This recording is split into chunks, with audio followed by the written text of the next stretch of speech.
EMB3RS is a platform composed of four analysis modules and a main core functionalities, which receives the various inputs from the user, and the knowledge base, which should have some dynamic features.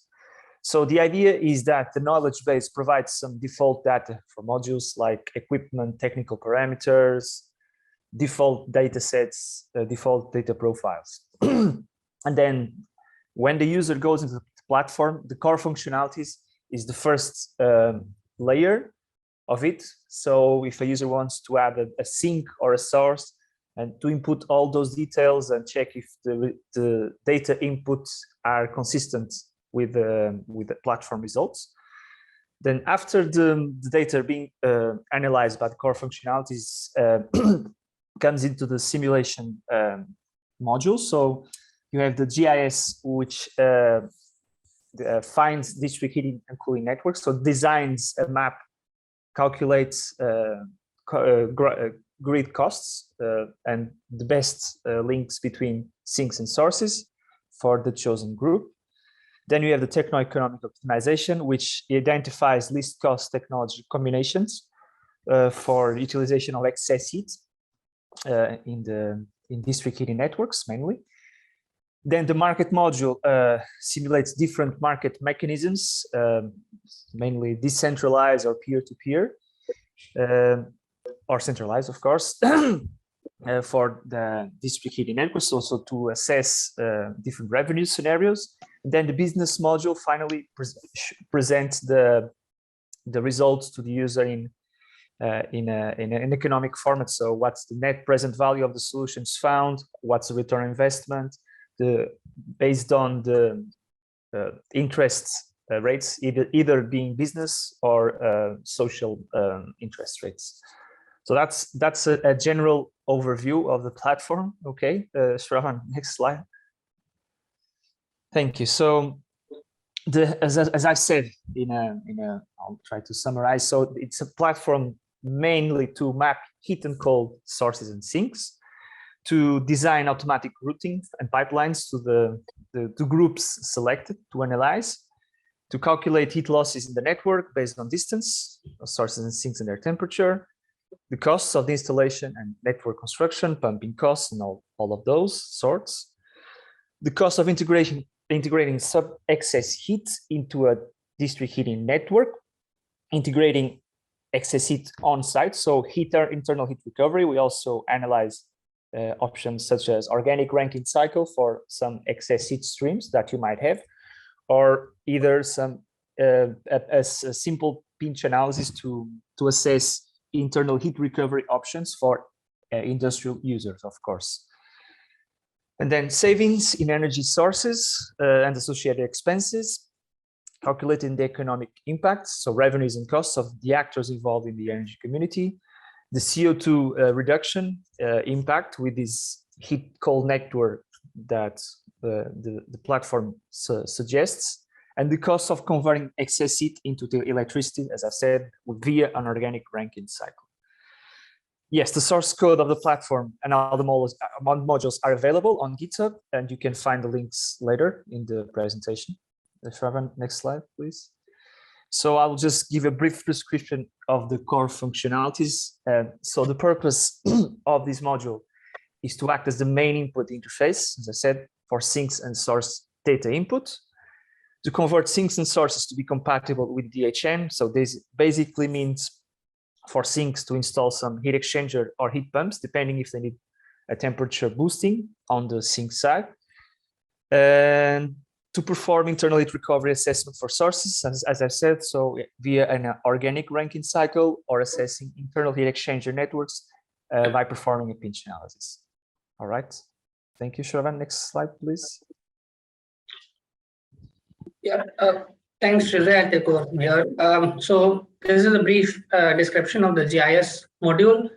So the GIS module, as the name suggests, is the spatial dimension of the EMB3RS platform, bringing in the spatial dimension of the district heating network or the cooling network that needs to be analyzed. So the main functionality of this module is to compute and determine the least distance connection between the sources and sinks, thereby creating the district heating network between these sources and sinks. And apart from that, it also calculates the thermal losses in the network and the investment costs of the resulting network. So it is organized as two sort of sub-modules. One of the sub-modules to create the least cost network, and then the other sub-module which designs the capacity of the pipes in the network and optimizes the distance between these sources and sinks to create the least distance network.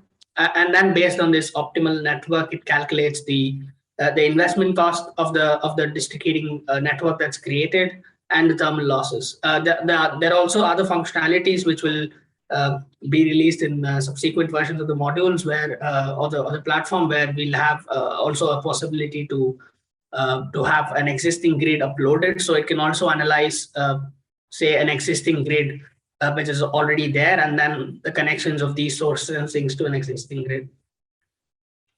So over to the next module in the simulation, which is the TEO, the techno-economic optimization. And here, as well as the name suggests, the main idea is to conduct a cost optimization of the technologies that are going to be used for the excess heat recovery, and then the optimal capacities of these technologies and the optimal operation of sources and sinks, such that there's an optimal matching between these sources and sinks that are present in the system. So here the main objective is to get the least cost mix of technologies at each source and each sink, and also technologies that are connected to the district heating network, which will act as a backup technologies in case the excess heat at the source is not enough to meet the sink demands.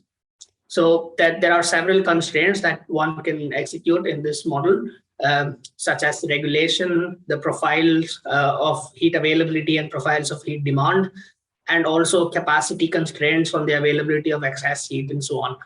So it also considers the main consideration is the techno-economic characteristics of the technologies, such as the capital, fixed and variable costs, and the efficiencies of the technologies. And like I said, the maximum capacities, and if there are any investment plans, that will be considered too. So the main parameters of the technologies that are analyzed by this module are openly available in a database. And in a platform release that's coming soon, there will also be a possibility to set capacity limits and heat generation limits on each one of these technologies, and also investment limits, such that if there is an investment plan for these technologies, that can also be considered. And yeah, the source code is available openly on GitHub, just like the other modules. And there's also an exclusive documentation available, which is linked, which is also found on the GitHub. So over to Sergio for the market module now. Yeah, thank you. Regarding the market module, the main goal is to match supply and demand bids in heating and cooling systems.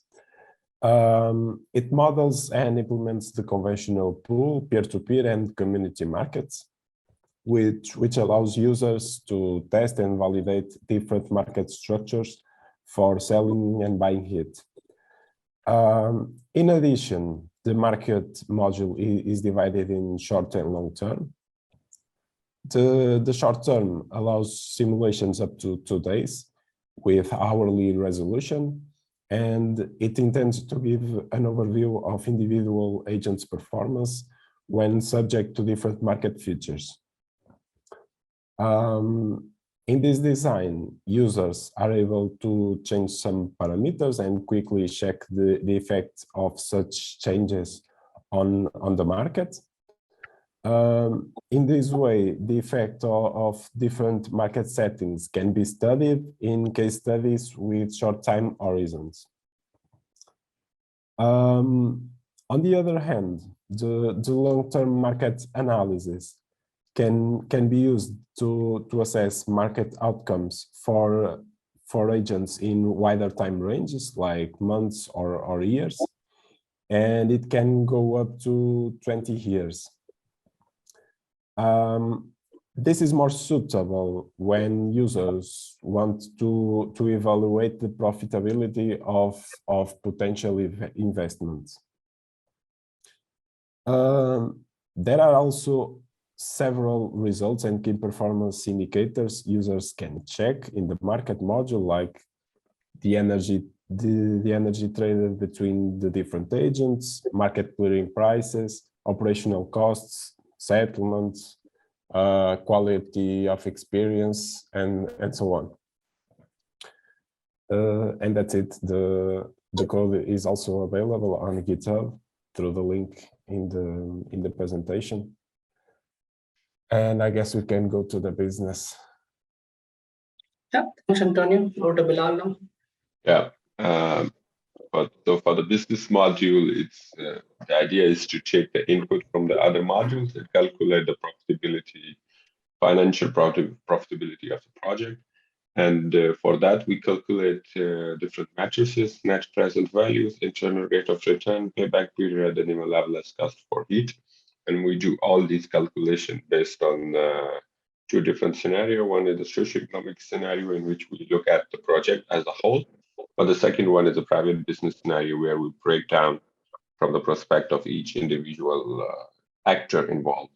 So if there is a typical iron or steel industry with excess heat supplying that excess heat to the district heating network, then the socioeconomic scenario would be looking at it as a whole, but the private business would be looking from the perspective of a district heating operator and that the industry was supplying excess heat and see how much they are investing and how much they're getting out. So we take in all the capex that the techno-economic optimization module calculates, and then we also take in all the dispatch prices and revenues that the market modules calculate, and then we calculate these kind of metrics for the different scenarios. And a business model can take into account different ownership structure, which means all the different technologies that the TEO would decide to invest, who would own this technology, which source on sync would own that technology, and this is used as a proxy for different business models. And you can play around with the different ownership structure and then come up with a project that has a very good net present value for all the actors involved. So that's the idea behind it. Yeah, I think that's a business module part. Thanks, Bilal. So now moving on to the practicalities of the GitHub and where we can find the repositories of the platform and the different modules. So we have the link for the GitHub in the presentation and also in the chat now. So this is the main GitHub page of the project, where we have several repositories containing module code of standalone and integrated versions, and also some code of the platform architecture. So in these repositories, you will find the prototype version or the standalone versions of each of these modules. So all of the 5 modules that we have listed here and described just now. So now if you just look at, for example, the repository of one of these modules, which is core functionalities, you will have several Python code files and also some test files and some test input data. So if you clone or download this GitHub repository, then you can use these test files and also establish your environment using the environment files in Conda environment or similar to set up the required packages for the Python codes and run the tests yourself. And then you can also replace the default test input files with more complex cases input files and then run it. So this is one standalone version of the platform, which you can of each of the modules, which can be run on the computers. We want to show the platform. We have selected a zone in Greece, which is an industrial park called Volos Industrial Park, and there are several industries in this region with excess heat, and namely we have a steelwork company with temperatures around 900 degrees, and then some polymers company as well as a stone mill, and some bio industry. And also we want to, so the idea today is to test connecting some of these sources to nearby sinks, and the sinks that we can select from are so we have industrial sinks that consume steam or makeup water. And also we could test having a large office in the nearby area, so we can test adding a building and also a greenhouse. So these are two different sinks that are climate dependent, and it's a functionality of the platform. It will be good to test that. And also we have a town of Agios Georgios, which is roughly around 6 kilometers away from the park itself. That could be an interesting consumer of heat for some of you who wishes to extend the grid to that point. Next part shows you the implementation on the platform itself. So once you have logged in to the platform, the first step is to create the sources and sinks that we just discussed in the last slide. So you will be creating each one of them using the objects button on the dashboard, and then selecting the type of object you want to create, which is a source or a sink. So we have here, for example, the creation of a source. So once you click on the source, you will see a window, something similar to this, where you will enter all the values that have been that are presented in the tables in the instructions document that's on the sessions web page. So the first part of the workshop will be to create the sources and then the sinks, which are again going to be pretty similar. So objects, and then on the drop down that we saw in the previous slide, you will choose sink instead of source, and then there'll be a form asking for a set of inputs, which you find in the tables again in the instructions, which you'll have to enter here. So like we said, we're going to have 3 different kind of sinks here. So this one is for an industrial sink, where we'll have a specific set of properties for the industrial sink, and then we also have 2 other sinks, which are the office building, which will have different types of properties, such as building orientation and set temperature within the building and so on, to calculate the space heating requirements. And then the last one would be a greenhouse, which again would have specific parameters for a greenhouse to calculate the heating requirements for a greenhouse. So these are the different types of things that the platform can host, and we'll have all of these in the workshop for you to try out and create. And once the sources and sinks are created, run the simulation, we will first need to create a project using this button on the platform, and we will create a new project and give it a name as the workshop or whatever name you want to give. And once we say before we save this, we'll also have to select the area. So once you have added all the sources and the sinks onto the platform, you will see something like this with all your sources and sinks shown on the map. So you can zoom out and zoom in in this map to make sure that all the sources and the sinks that you've selected are shown here. And then we can, using the button to select an area, we can select an area like this as a triangle or a square to fit in all the sources and the sinks. And we'll make sure that we select it only as big as possible to have the sources and sinks and not bigger, which would then lead to some long simulation times if we have a very big area selected here. And then once we have created the project, we need to create a simulation within the project.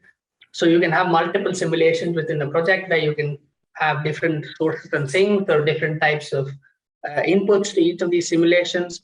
So then we will start with a simulation where you can also give a name to the simulation, and it will always be a full simulation, which is what we're going to run for this workshop, which will be a simulation of all the modules that we just showed.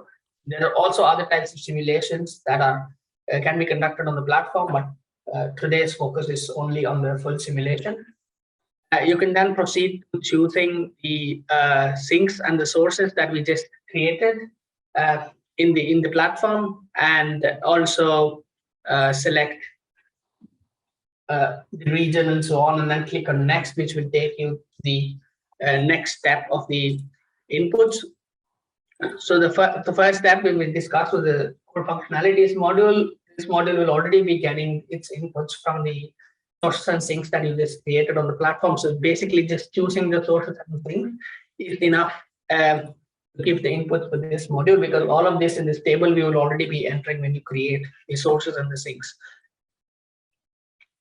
The next step is the GIS module, which also has a set of several inputs, such as what type of resolution for the network we need. So the high resolution chooses all possible links. The low resolution looks only at highways.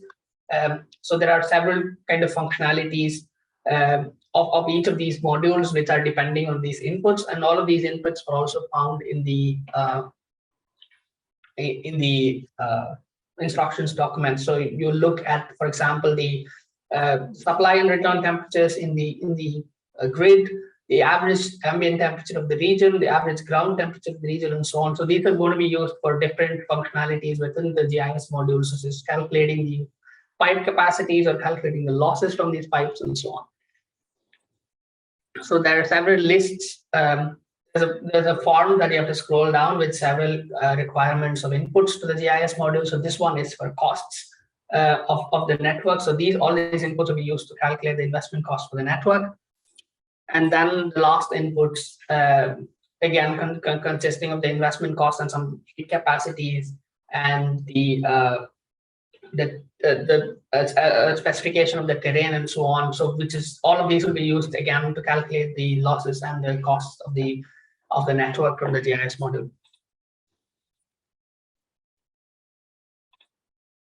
Over to the TEO module now. So you will have 5 major inputs in the TEO module, which are going to be the sets or the structure of the model inside the TEO module. You will first select a region.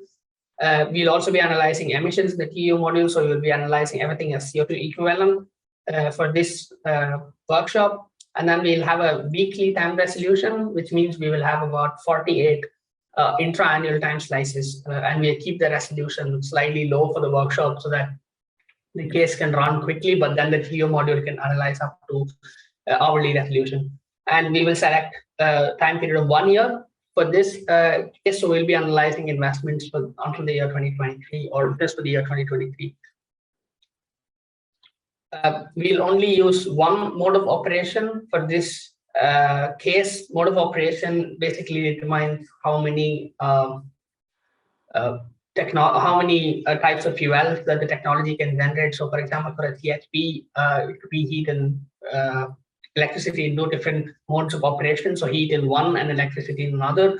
But we'll only stick to one mode of operation. So in this way, it is defined that the CHP produces both of these in one mode of operation. But the other main reason to just have one mode of operation is that for the purpose of this workshop, we will not be using any storages to be analyzed with the TEO module. So we will delete by default, there are some existing storages in the platform input. So we will just delete those and move on without storages. And then lastly, we have some constraints that we can already set in the TEO module, such as the emission limit for the case and also a maximum budget limit. So these will also be input according to what we have in the instructions document. Over to Sergio now for the market inputs. So these are only for the long term. So the user should select the market design he wants to simulate. So it should be centralized or decentralized.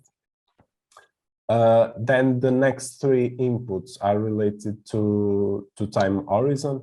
So the user should select years, months, or weeks for their simulation. Then the recurrence will define how many of the time horizons will be simulated. So if you want 1 year, you'll just select 1 in the recurrence. Then the data profile, which can be hourly or daily, basically means for the simulation if it will run on hourly basis or daily basis. The early demand rate is only if the user intends to simulate more than 1 year. So for this case, it is not required, but if the user do not provide the demand for more than 1 year, must introduce a value here. Then we have the date in which the simulation is starting. Then the product differentiation, which is a feature to directly impact on the bilateral trades between the agents. Here the agents can select the CO2 emissions or the distance. And finally, we have the maximum willingness to pay, which is the utility. The sinks are able to pay in the market. Here we can use a constant value, or users can also uncheck this box, and then they can define one value for each sink. And that's it for the market. Thanks, Sergio. Now over to Bilal for the business input. Yes, I think the business input are relatively simple. The first one is the discount rate, where you're supposed to input two values, one for the socioeconomic discount rate and the other for the private business. And if you don't know the private business one, you can put it as same as the socioeconomic one. Then we have the lifetime of the project, which is in years. And then we have an optional variable, which we haven't implemented yet, but it's a CO2 intensity of the existing supply. But I think this is something that the core functionality also has. So in the future, we will remove this input. Next slide, please. Yeah, and then the grid ownership structure, it's basically the division of the grid cost among the sources and sinks that are involved. And it should be equal to 1. All of the sum of all the inputs should be equal to 1. So in the example that is shown in the snapshot, you can see that there are 2 actors who are owning 50% of the grid. And then similarly, we have the technology ownership structure, which basically decide that the different technologies that are installed at each source and sink, who would own those technologies. The TEO decide which exactly those technology will be, but we don't go deeper into this technology. We just group all the technologies that are installed at a particular source or sink together, and then we see who would own this technology. So in this example, it's very simple that the source 1 is owning all the technologies that are installed at source 1, and similarly, the source 2 is owning all the technologies that are installed at source 2, and similarly. It could be a case where a source 1 is owning all the technologies that are installed at source 1, source 2, source 3, and so forth. So you can play around with the different ownership structure. And in the beginning, there is also a default input with the simple correspondence, meaning that each source and sink would own the technologies that are installed at their premises. And then later you can change them as well. Yep, I think this is the last slide for the business module, Sharon. Yeah. Thanks, Bilal. So after we've input all the inputs according to the instructions into the platform for each of these modules, we can create and run the simulation. And once the simulations are run, we will have the reports. And as we mentioned earlier, these reports or results are still work in progress. All of these results have been validated, and the numerical results are correct. However, the user experience of these reports are still being worked on, and we're trying to add more features so that these reports can be more informative to the users. We'll have reports from 4 out of these 5 modules, starting the GIS module, which will show the installed capacity of the network and what the losses and the costs are from this network. And then we will proceed to the TEO module, which will show the installed capacities for the technologies at the source and the sink, and the and several other results such as the heat generation and so on. And then we'll have the market module, which will show the generations and the load and the bids for each of the agents in the market from the optimized solution.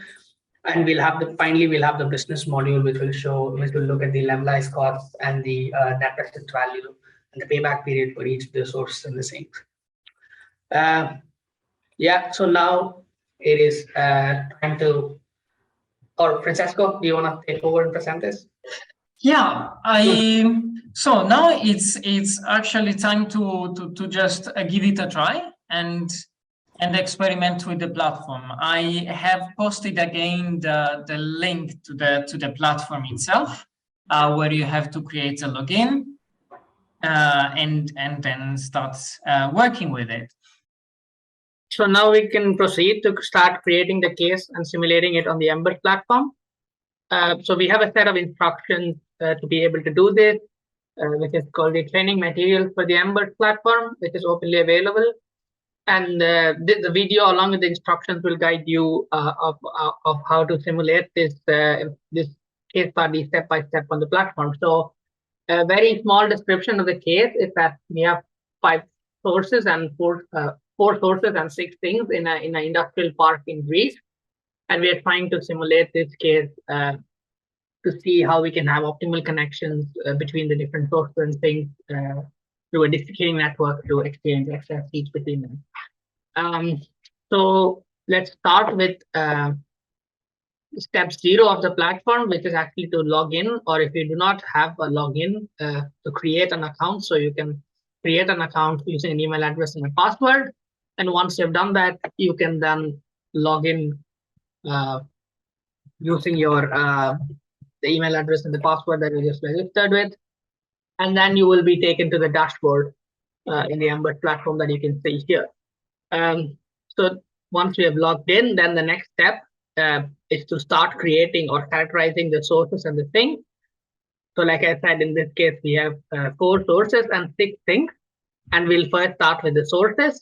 So the data for the sources is in table 1 in the instructions document here. So we'll use all of this data to characterize these sources one by one.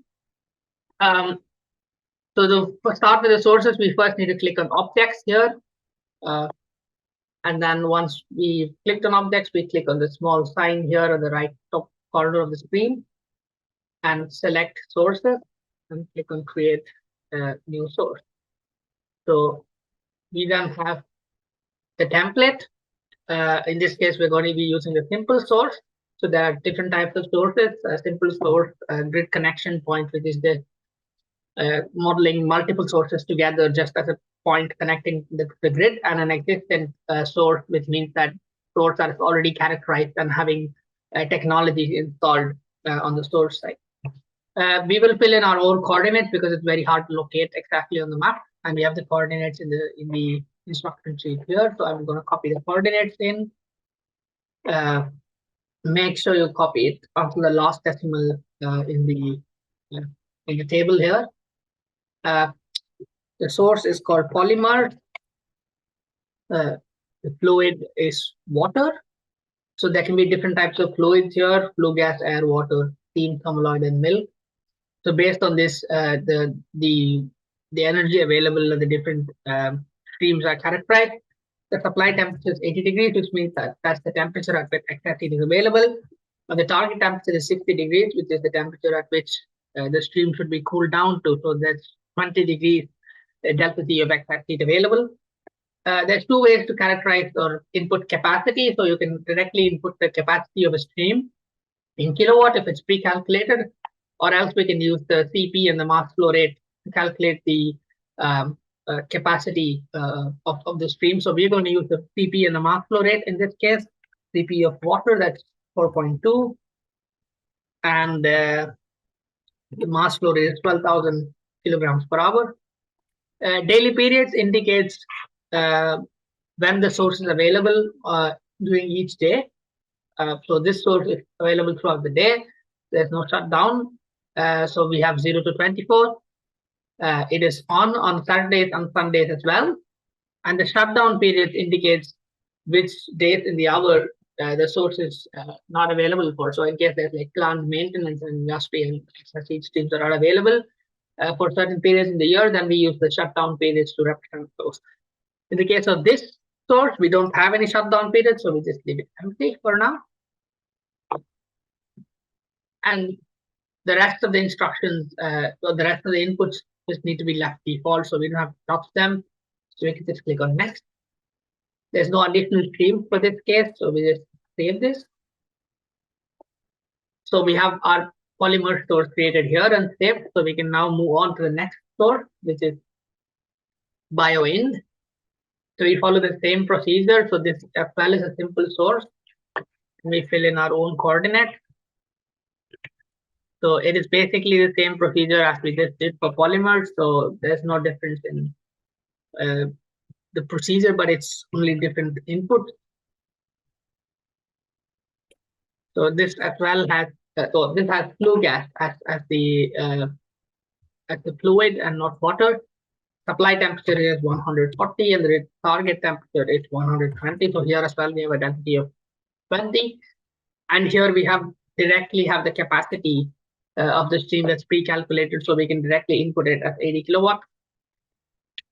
This source is only available between 6 a.m. and 9 p.m. every day, so we need to adjust that according to it, and we don't have it available on Saturdays and Sundays. And also it is shut down for about 60 odd days during the year for maintenance, so we put that in as well. So it's shut down between days 182 and 240 of the year. So we're done with characterizing source 2. Click on next and save this as well. And we proceed to do the same with the next two sources. Create new source again. Once again, this is a simple source. You're going to fill in the location.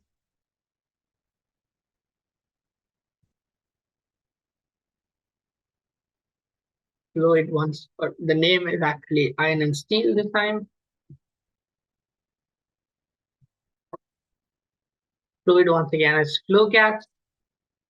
And we have a much higher delta T here. So supply temperature of 900 and the return temperature of 500. The capacity is also much higher, it's 2800. And this source is available intermittently between the day. So it's available between 0 and 6, and then between 22 and 24. So it's a very intermittent profile. But it's available on Saturdays and Sundays as well. And there's no shutdown throughout the year. So this is left empty. That's it for iron and steel. So we can save this as well. And move on to the next source, which is the stone mill. So once again, it's a simple source. The coordinates.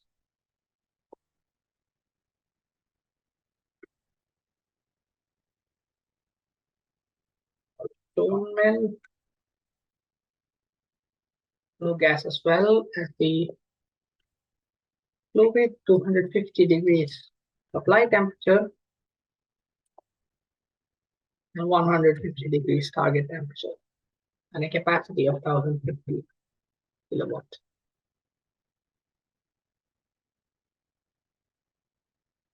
This is also available between 6 a.m. and midnight, and also available on Saturdays and Sundays.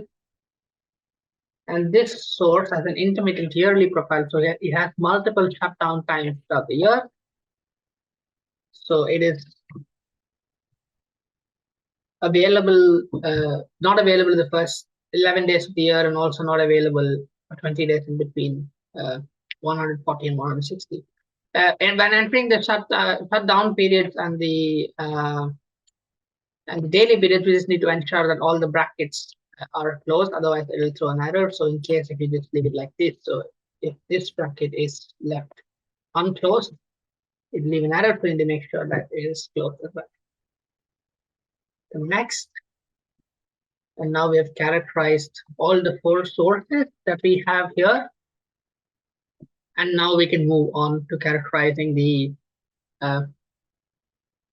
sinks that we see here. So we have 6 different sinks, out of which 1 sink has 2 streams. So in total, we have 7 sinks actually. So let's move on to characterizing those now. So we click here and select sink and create new sink. So the template is a simple sink for all of these.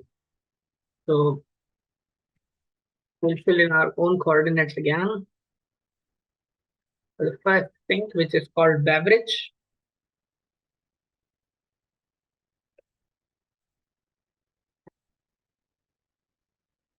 The name of the sink is beverage. The fluid available here is water, so water needs to be heated. So supply temperature is actually the temperature at which the stream is available at, and the target temperature is the temperature to which the steam needs to be heated to. So in this case, we have water that needs to be heated from 10 degrees to 80 degrees. And we use the fluid Cp in this case to calculate the capacity, so 4.2 and 490 kilograms per hour. The demand is for each day between 6 and 23, and it is not needed on Saturdays and Sundays, so it's not on. And also the sink is shut down for 2 days in the year, so between 244 and 300. For the sink, we have something called as a reference system, which is identifying what are the current systems that are used to meet this demand, so that we can compare the cost efficiency and the emissions of the excess heat to the existing systems that are used to provide this heating. In this case, it's a biomass-based system with an efficiency of 90%, so 0.9. And the rest of the inputs can be left default, so we can just save this source. So we have our first source created. We can proceed the same procedure for the other sources as well, or other sink.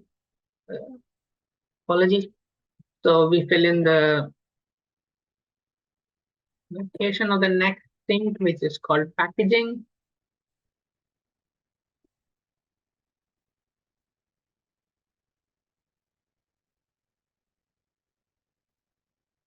So it is once again water, and this time it needs to be heated from 10 to 50. So its Cp once again is 4.2. The mass flow rate is 2000. The demand is between 8 and 15 every day, and it's not needed on Saturdays and Sundays. And the sink is shut down for a month between days 210 and 40. In this case, the sink has a reference for an existing system based on natural gas. The equipment efficiency once again 90%.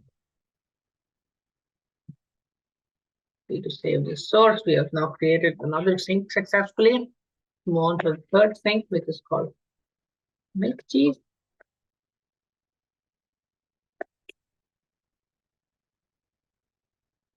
The location of the sink.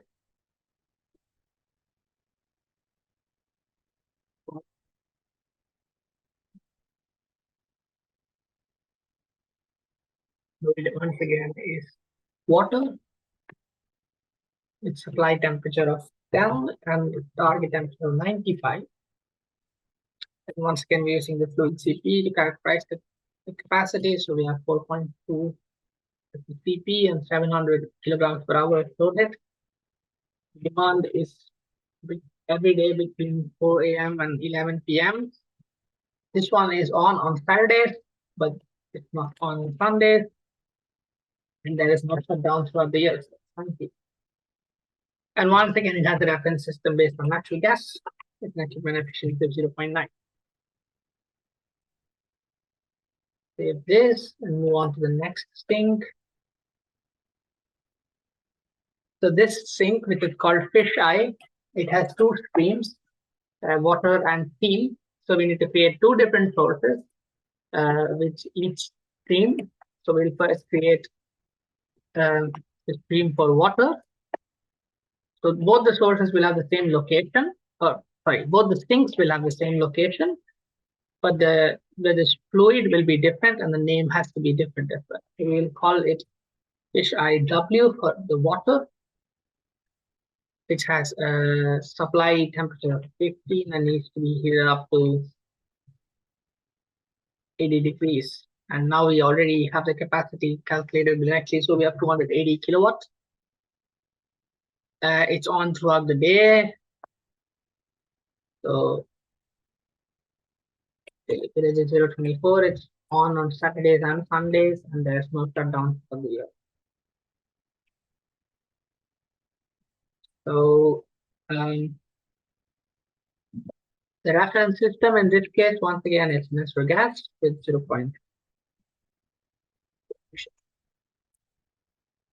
Now I can create the other fisheye sink, which is the steam.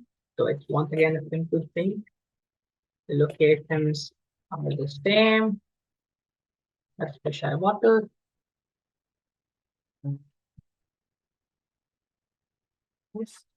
As for steam, steam.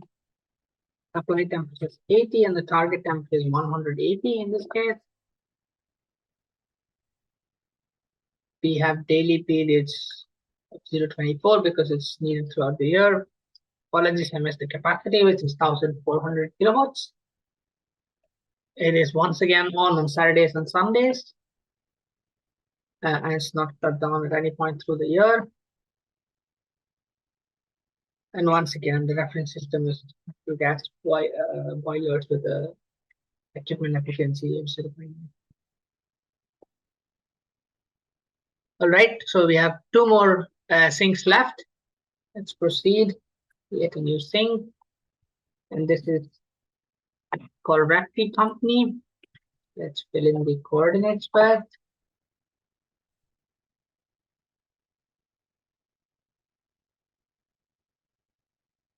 Recti Company. Fluid here is water, but here the supply temperature is 15 and the target temperature is 8. So in this case, there's actually a cooling demand and not a heating demand. So excess heat will be used to power absorption chillers. In this case, to satisfy the cooling demand. The capacity was 400 kilowatt. It was available. It was needed between 8 and 18 each day, and not on Saturdays and Sundays. And there's no shutdown throughout the year. So the daily periods, Saturday on, Sunday on, and shutdown periods, is actually used to create the demand profile. So if it's on between a certain hours in the day, so that there's existing demand in those hours, and otherwise there's no demand. And also it's the same for the shutdown period. So if it's not on for a few days through the year, then there's no demand, and then the shutdown on the days which are specified in the shutdown periods, those days will have 0 demand.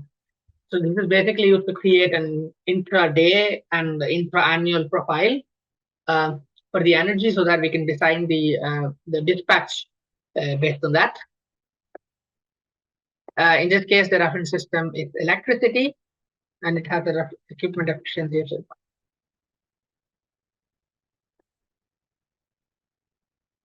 Lastly, we have the town hot water. So this is basically a sink representing the district heating system of a nearby town. So excess heat will be used to provide heat in the district heating system. We can see this sink is a bit far away from the industrial park. So this is the Agios Georgios town that is close to the industrial park. The fluid in this case is water, and the sink is named down of water. The supply temperature is 15 degrees. The target temperature is 60 degrees, and has a capacity of 700 kilowatts. There's specific intermittent profile for this, because some part of the heat is also used for the hot water demand in the town. And we have it's on Saturdays and Sundays, and there's no shutdown because there's continuous demand for the hot water demand in the town. And we have natural gas as the reference system, and with an efficiency of 0.9 or 90%. All right, so let's save this. And now we have created all the things, all the simple things. At least we have 2 more things to characterize. These are special things, which is called building and greenhouse. So let's proceed and characterize them. So these have specific inputs, and so all of the things that we created so far is called a simple thing. But now we proceed to create building. So when you characterize the building, there are specific inputs for the building, which deal with the orientation of the building and so on. And this is used to then characterize and create the heating demand within the building. So the template is building, and then we can fill in the coordinates.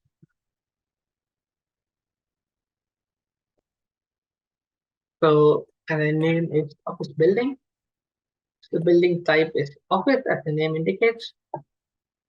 Building orientation is south, so this identifies the direction in which the building is facing. The number of floors is 2. Width of each floor is 100 meters, and the length is 50 meters. Height is 3 meters. The north facade wall ratio is 0.2. South facade wall ratio is 0.7. So the facade wall ratios are used to calculate the solar insolation that is received, and based on that, the demand, the heating demand, and how so solar insolation basically affects the heat demand. The daily periods, once again, here is intermittent. So we fill it in based on that. It's on Saturdays and Sundays. There is no shutdown period throughout the year. Space heating type is conventional. And the reference heating system is natural gas with 0.9. The reference cooling system is electricity 0.9. So efficiency as well. The rest of the values and the advanced properties can be left empty, and we can save this. So this is just a demonstration of a different type of sink that can be characterized within the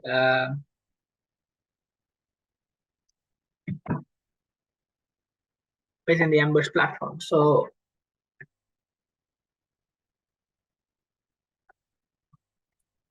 okay, let's go back to sinks. We have the office building created there successfully.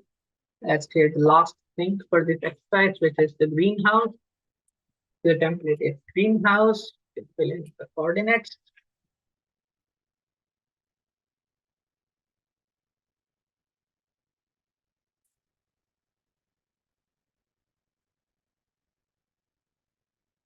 The name of the sink is tomatoes greenhouse. Greenhouse orientation is south. So once again, we have greenhouse specific inputs here. So there's greenhouse efficiency and so on. So this is again used to characterize the demand for heating within or cooling within the greenhouse, based on the orientation, the solar isolation, and certain specific properties. It's on throughout the day, and there's no shutdown during the year. The heating set point temperature is 15 degrees. It does not have any artificial lighting, and it does not have any thermal blanket. The reference system in this case is natural gas with an efficiency of. Right, let's save that. And that is the last source that we needed to create, or sorry, last thing that we needed to create. And once we've done that, let's go and check that is there. Yes, we have now all the things and all the sources that we need. So now we have to create the simulation and ask the platform to connect these sources and things and optimization. So we do that, we need to go here to projects and create a project. Let's call this Embers test. This is going to be a test run.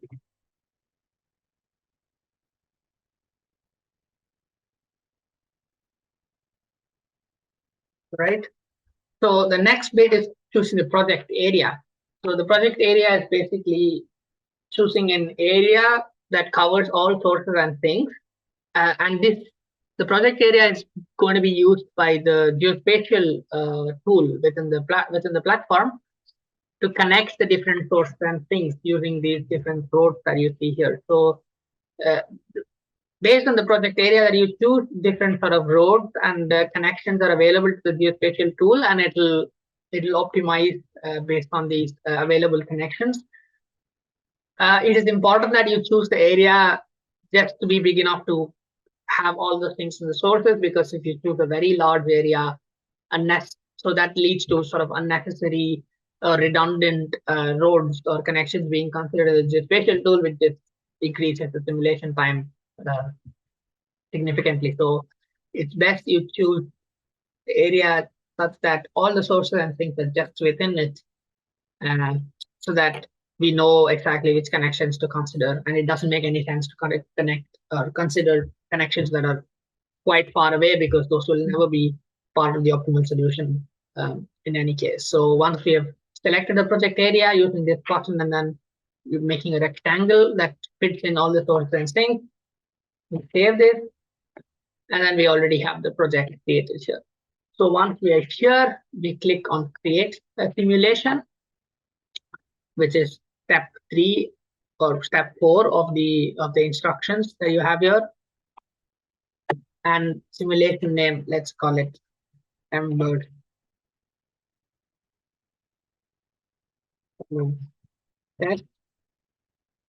This will be a full simulation. We can select all the things that we have chosen and all the sources as well. So we have all of the things and sources chosen that we just characterize. So all the 6 plus 2, 8 things and the 4 sources. And then we click on next.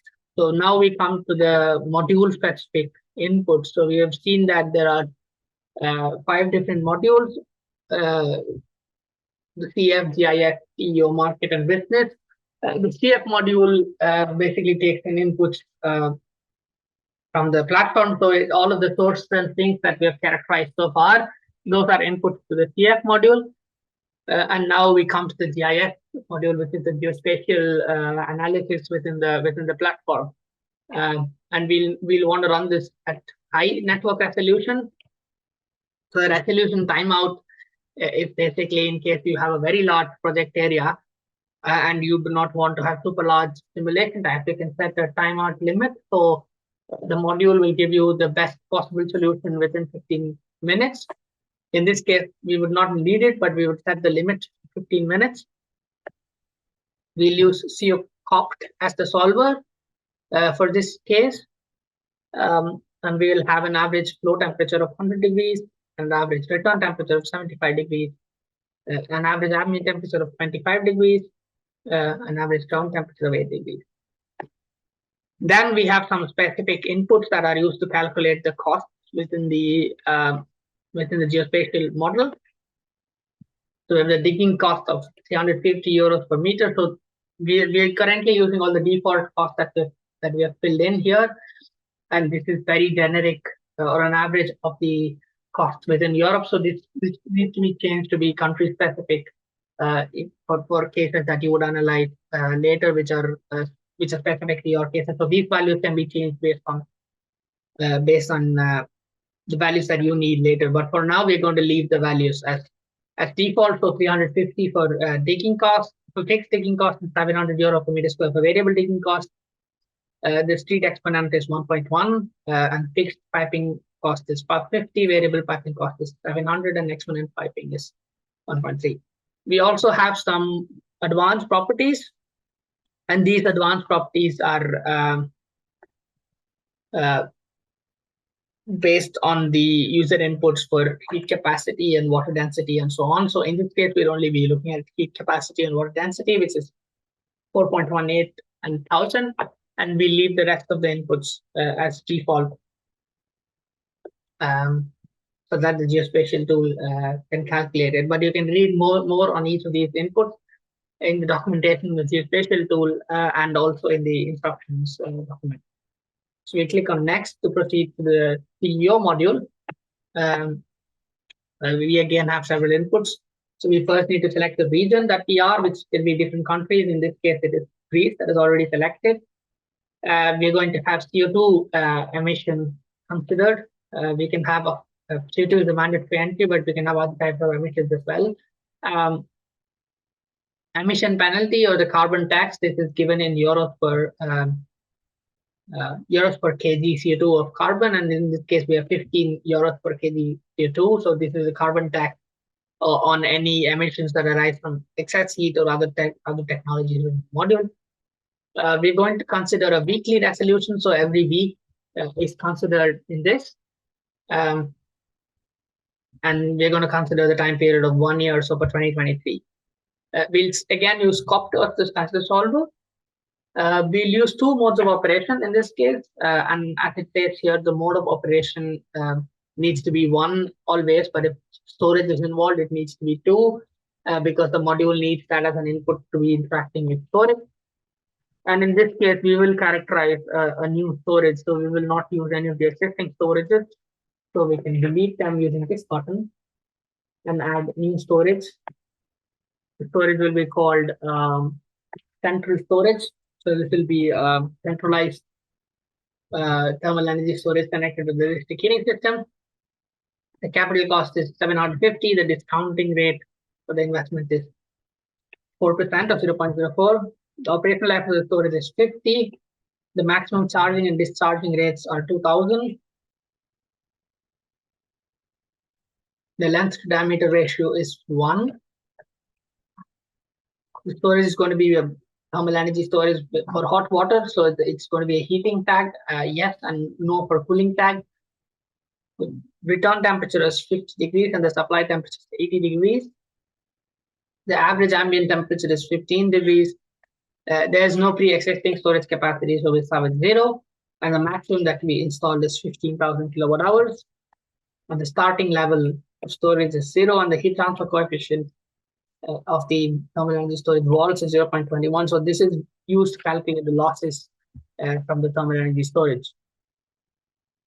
Then we move on to the next two steps, which is the emission limit and the budget limit.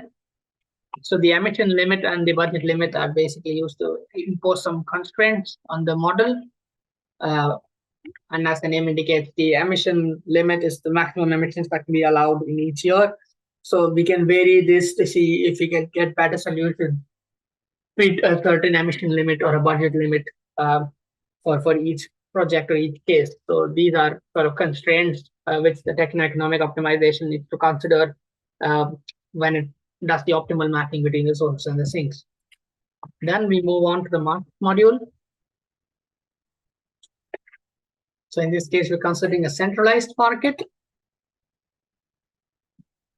The horizon is years, and the data profile comes hourly, and we're going to use a recurrence period of 1 and the solver as COPT. The start date is 1/1/23 as it is here, and the FPV time is 2. And the FPV agent is BioInd. The maximum willingness to pay indicates the bid or the bid from each sink. We're not going to use the constant value, so we uncheck that and enter values for each sink in this case. So it's 0.67 for beverage, 0.54 for packaging, 0.54 for milk and cheese as well, and so on. So you can find the values from the instructions to be entered here.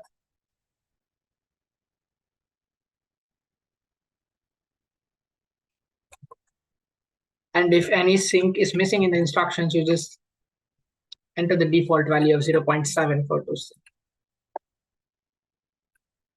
And those are the inputs of the market module. We move on to the next, which is the business module. And we have the socioeconomic and private economic rates of 4 and 4 in this case. lifetime of the project is 10 years. The CO2 intensity of the grid or existing supply is 5. The grid ownership is basically indicating which technology is owned by which source. So we have it mapped like this. So for example, source 279 is owning the tech that's present at source 279, but source 279 is the polymers source. So basically, this is mapping what technologies are at what source and what is the ID and the source name, because the ID is something that's created by the platform, but the source name is what the user inputs, so the user to know which source is owning which technology. So we leave this as it is as default. So we're going to say that source 279 is owning the extension tech of source 279 and so on. So we leave that as default, and that's the end of the inputs for the module. So we'll create the simulation. Click on confirm. The platform redirects us to the simulation window, which looks like this. And we can click on the run simulation button here to start the simulation. And this small box appears on the right-hand side, which under simulation sessions. So this is the simulation that we just started, which has an ID and is created at this date and time. And if we click on that, we'll be redirected to the simulation window, which looks like this. So here it will show us the process of the simulation and how the simulation flows through the different modules. So we first have the CF module with the 2 functions and the GIS module with the 2 functions. And now we have to give the intermediate input steps for the TEO module.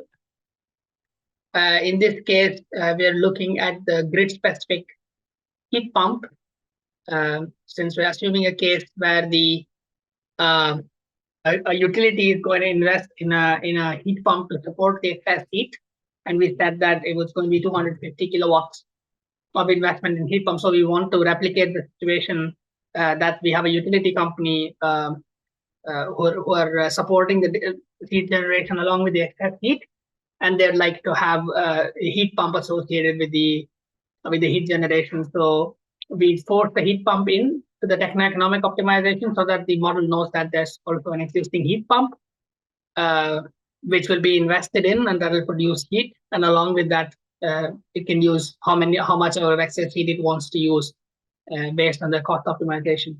Once we have entered the value, we just click on resume simulation and confirm again. And once again, you will see that you will get a notification that the simulation has started, and then you will see the process starts again. The good part is while the simulation is running and as the modules go on, we can already see the reports of some of the modules, so we don't have to wait for too long. So we now already have the report of the GIS module. Here we see that we see the installed capacity between of the network is 3 megawatts, and we know the loss of the network, and then it cost about 14 million to invest in this network. So we have a detailed solution. So we're still adding to this report, and in the subsequent versions of this report, you will be able to see a map of the sources and the sinks on this report, and you'll be able to visualize more clearly where these sources of the sinks are located, and what is the exact network that we have in this map. So it will look something like this. So this is an example of the map that we have obtained from a standalone version of these rounds.